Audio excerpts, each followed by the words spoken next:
cempe domba jelek kalau teman-teman menerapkan hal ini di peternakan teman-teman. Jadi tolong hindari cara teman-teman beternak seperti ini. Apa saja itu? Nah, sebelum itu jangan lupa subscribe ya. Sahabatku semua, siapa sih yang pengen punya cempe jelek, kurus, pertumbuhannya lambat? Pasti nggak ada yang mau ya. Tapi kalau teman-teman melakukan beberapa poin ini, saya jamin cempe teman-teman jelek. Yang pertama adalah masalah pakan saat posisi bunting tua sama 1 bulan setelah lahiran. Kok gitu? 3 bulan ke atas itu proses pembentukan janin di dalam perut induk, jadi butuh asupan nutrisi yang bagus. Apakah dari segi karbo atau protein bang? Semua, 2 hal. Kemudian 1 bulan setelah lahiran, karena cempe itu makannya 100% mengandalkan indukan, jadi berat bagi induknya. Kalau indukannya ini jelek, otomatis cempenya pun juga akan jadi ikut jelek. Jadi tolong perlakuan nggak cuman hanya saat cempe lahir baru diberikan perlakuan pakan bagus, kemudian dikasih obat, dikasih vitamin. Maaf, itu kurang tepat. Sekarang kedepannya teman-teman harus berubah. Yang kedua, cempe domba jelek kalau teman-teman saat memperlakukan cempenya itu dengan buru-buru lepas sapi. Lepas sapi sebaiknya di atas 3 bulan. Kalau mau mengkawinkan di usia 2 bulan dari lahiran cempenya diikutikan induknya saat kawin. Jadi jangan mentang-mentang teman-teman pengen mengawinkan indukannya, maka teman-teman putus susu indukannya untuk cempe. Waduh, nanti ini yang terjadi adalah cempe teman-teman akan stunting, pertumbuhannya lambat. Gitu ya teman-teman.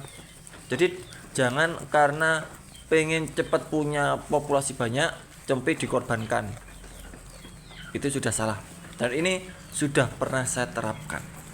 Akhirnya yang terjadi, cempe usia 1 tahun atau domba muda layaknya, posturnya kayak cempe usia 4 bulan, kurus, kerdil, padahal makannya banyak.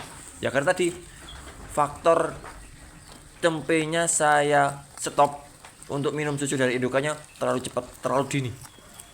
Kemudian cempe domba jelek saat kebutuhan susu dari induknya kurang, apalagi di awal 1 minggu. Ini kolostrum penting. Kalau memang indukannya mati gimana bang? Pakai susu yang ada kandungan kolostrum, harus dan wajib. Wah mahal, ya itu bagian dari resiko teman-teman.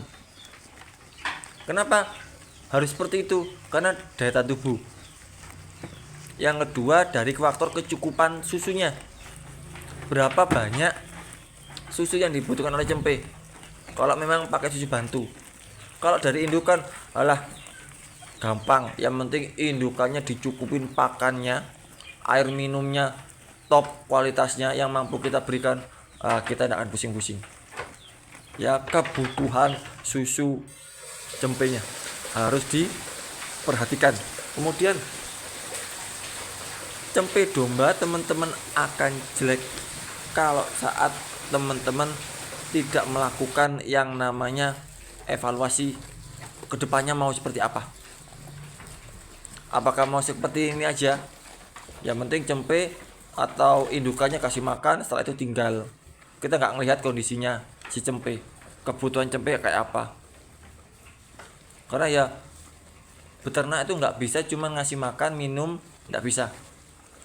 Setidaknya kita harus melihat perilaku minimal lah 15 menit teman-teman ada di kandang. Apakah itu bersihin kandang, apakah itu teman-teman lihat bagaimana perilaku ternak yang teman-teman pelihara, harus dievaluasi, harus lebih baik daripada waktu sebelumnya. Salah tidak masalah, yang penting teman-teman mau memperbaiki kesalahan itu. Oke, itu yang bisa saya sampaikan dulu ya.